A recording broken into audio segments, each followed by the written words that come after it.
Hello, everyone. Here we go again with the CREA shot. This week is going to be a very special shot because the first Saturday in May is a World Labyrinth Day. And so we've been celebrating World Labyrinth Week all week. And we're going to have a very special guest to end this very labyrinthic week. And the guest that you see already there is Marina Randic. Hello, Marina. Hi, Alessia. Thank you for having me. Oh, thank you for coming. Marina is our labyrinth lady at CREA Conference.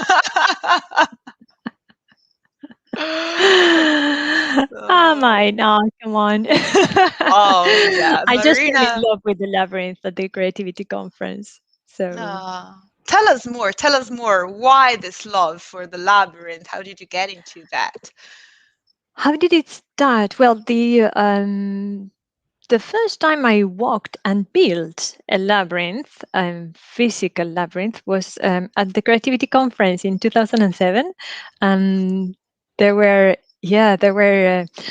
Um, uh, we were invited to build the labyrinth because I was volunteering. So we started collecting rocks, and I will never forget the experience of collecting rocks on the beach and building a labyrinth on the beach in front of the sea, and how lost I felt during the process because we didn't know if we were doing it right or not, and that's a gift that the labyrinth gives you, like that feeling of being lost, and then finally you understand what's happening, and then when you see it emerge from the sand, it's just a beautiful feeling.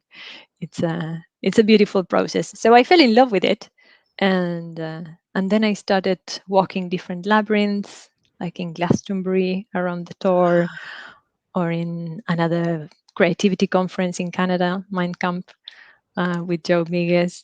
Hello, Mind Camp friends. We know that you're there. Hi.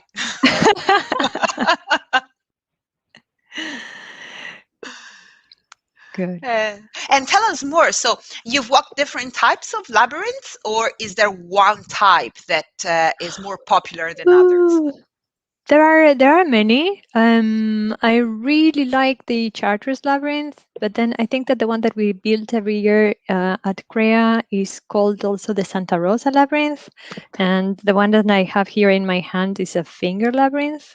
That is the Gnosis one. This is the easiest one to draw on your own, and I love drawing it. It's the one that you have behind you. Yeah. Yeah, that's it. And there is no right or wrong way to walk a labyrinth. So there's different uses because they are like an archetype for humanity. So if you think about the labyrinth and Ariadne and the thread that goes to the center and helps you find your way. So it's been used in churches, but now you can find them. In the 90s, there was a kind of revival of the uses of the labyrinth, so you can find them everywhere, like in not just in churches, but in hospitals, prisons, universities, retreat centers, spas, because people use it to meditate as a sort of walking meditation, and like a prayer, perhaps. So it could be secular or religious, as you prefer. And Marina, but why do you think the labyrinth is connected to creativity? In which ways is it connected? Why is it so popular in creativity conferences? Why do we build labyrinths in creativity conferences? Yes. Because it's fun building them. That's right. I love geometry, so when you have to build that figure, it's easy to see it on a paper, but then when you have to build it, it's really fun. But we've been thinking about the connection between creativity and the labyrinth, and I think it's the connection between creativity and intuition, right? So the labyrinth creates a sort of bridge between the two, that moment of intuition that you need also to work on your vision. And as I was thinking about it, when you told me you were going to ask me this question, so I started thinking about it. Why? So a lot of ideas started flowing. So perhaps it was the labyrinth effect on me. So it's great for ideation. But it's also the connection between movement and stillness. I cannot meditate sitting, and so the labyrinth helps me find that balance between movement and stillness. And then I thought that it's the same connection between noise and silence.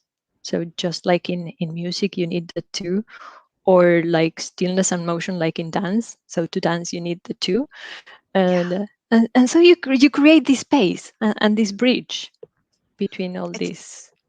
it's a kind of polarity you're talking also about, which is Yeah, something that we know in creativity is very powerful to work on polarities, the coming and going from one space to the exactly. other. Yeah. And Marina, we know that there is a very special process also that is connected to the labyrinth and is very connected also to the world of creativity, especially for CIPSI, Mind Camp, and CREA Conference. We have a labyrinth of 4 quadrants, I think somebody mentioned to me. Oh, yeah. Mountain 10. Yes. The beautiful. Well, that's from Joe Migas. And sorry, my memory is terrible. I can't remember the other names. I remember Patricia, but I can't remember the name of the third author of the Mountain 10 book. Sorry, you can find it. You can Oh yeah, Google we'll find it. it. We can post it in the comments, perhaps. Um, that's why I love the Glastonbury labyrinth so much, because it's around the hill. And Oh when yeah. you're walking a labyrinth, when you get to the center, there's a point where you can see the center could be the top of the mountain. Oh, so when you get to the center, you can see around you 360. Yes. So walking in a labyrinth can give you also that vision, because you are constantly turning around, right, when you walk, and that's why you feel you're lost. Um, but you're going in the right direction, but you feel you're lost. So it's a beautiful process. It's very confusing and illuminating at the same time. And Marina, there is a difference, right, between a labyrinth and a maze. That not in every language um, is present, right? In English language, it's really easy to distinguish between a labyrinth and a maze. What is the difference between the two? Uh, a maze, it's a complex network, right, of paths or passages, and you can be trapped and you can be lost. You can reach a dead end, but in a labyrinth you can't. So there's it's a unicircular. I don't remember the word in English.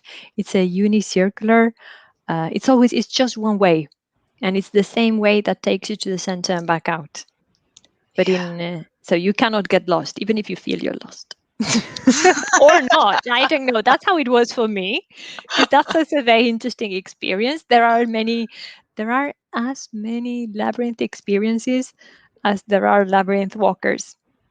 Ah, So you need to walk it or build one to find out what it's like for yourself. Maybe it's completely different to everything I've been saying. I don't know. It's a ah, personal experience. So you need to walk it to find out. that's beautiful. And there is a way, a very easy way to walk it, right? And that way will be in September at CREA Conference.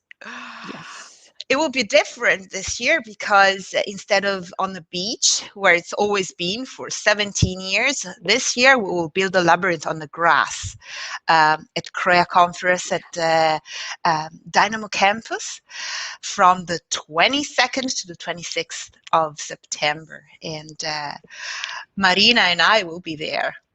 Yeah. And we hope you Uh, are too. and we Looking hope forward you're to see you. absolutely. So thank you very much, Marina. That was a lovely conversation, and I can't see you. I can't wait to see you at the labyrinth. See you. Bye bye. Ciao. Ciao. Bye. Bye, everyone.